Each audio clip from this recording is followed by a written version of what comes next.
রক্তাক্ত জুলাই গণঅভ্যুত্থানের পর বিগত ১৬ বছর ধরে ঘটে যাওয়া উল্লেখযোগ্য ঘটনার মূল রহস্য উন্মোচিত হচ্ছে একে একে। ছাত্র জনতার গণঅভ্যুত্থানের মুখে শেখ হাসিনা পালিয়ে যাওয়ার পর বের হতে থাকে পিলখানা হত্যাকাণ্ডের রোমহর্ষক তথ্য।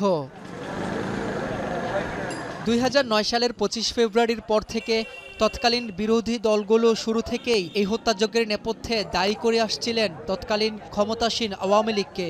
যদিও বরাবরই সেই অভিযোগ নাকচ করে এসেছে শেখ হাসিনা ও তার দল আওয়ামী লীগ। বৃহস্পতিবার কেরানীগঞ্জ কেন্দ্রীয় কারাগারের অস্থায়ী আদালতে বিস্ফোরক আইনের মামলায় সাক্ষ্য দিতে আসেন ঘটনার দিন পিলখানার দরবার হলে উপস্থিত থাকা অবসরপ্রাপ্ত মেজর জাহিদি আহসান। সেদিন গুলিবিদ্ধ হয়েছিলেন তিনিও। রাষ্ট্রপক্ষ তার সাক্ষ্য নিতে শুরু করলে তিনি বর্ণনা করেন সেদিনের নৃশংসতার চিত্র। ৩ ঘণ্টার সাক্ষ্য গ্রহণ ও জেরায় উঠে এসেছে পিলখানা হত্যাকাণ্ড নিয়ে ভয়াবহ তথ্য। রাষ্ট্রপক্ষের আইনজীবী বলেন, ঘটনার প্রত্যক্ষদর্শী আদালতকে জানিয়েছেন বিডিআর হত্যাকাণ্ডের ষড়যন্ত্র হয়েছিল শেখ ফজলে নূর তাপসের নেতৃত্বে। ২৫ ফেব্রুয়ারির আগে তাপসের নেতৃত্বে একটি গোপন মিটিংয়ে অংশ নিয়েছিলেন তৎকালীন স্বরাষ্ট্রমন্ত্রী সাহারা খাতুন, জাহাঙ্গীর কবির নানক, মির্জা আজম, মাহবুবারা গিনিসহ একাধিক আওয়ামী লীগ নেতা। মূলত সেদিনই সিদ্ধান্ত হয় পিলখানা হত্যাকাণ্ড চালিয়ে তৎকালীন বিডিআরের ডিজি হিসেবে অন্তর্বর্তী সময়ের জন্য দায়িত্ব নেবেন বেসামরিক ব্যক্তি ফজলে নূর তাপস। এমন তথ্য উঠে আসে সাক্ষ্য গ্রহণে। ফজলে নূর তাপস সাবেক সংসদ সদস্য, পরবর্তীতে মেয়র ঢাকা সিটি কর্পোরেশন, ওনার নেতৃত্বে একটা মিটিং হয়েছে।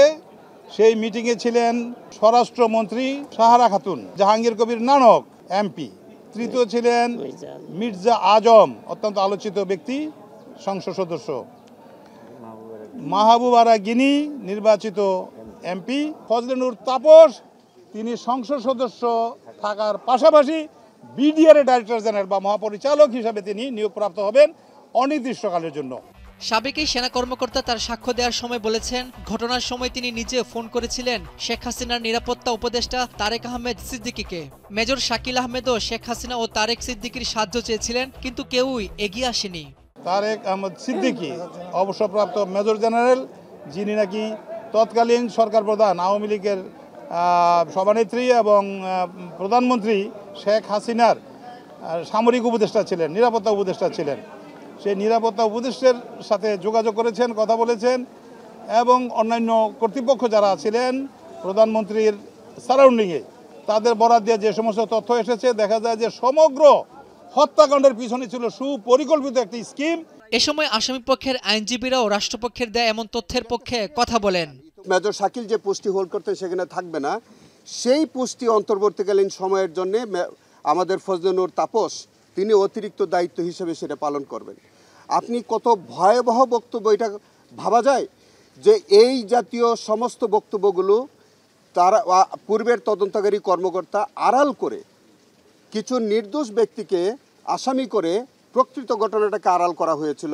রাব্বি হোসেন, এখন, ঢাকা। সেটি আজকে মেজর জাহিদির বক্তব্যে এই বিষয়গুলি পরিষ্কারভাবে বেরিয়ে এসছে।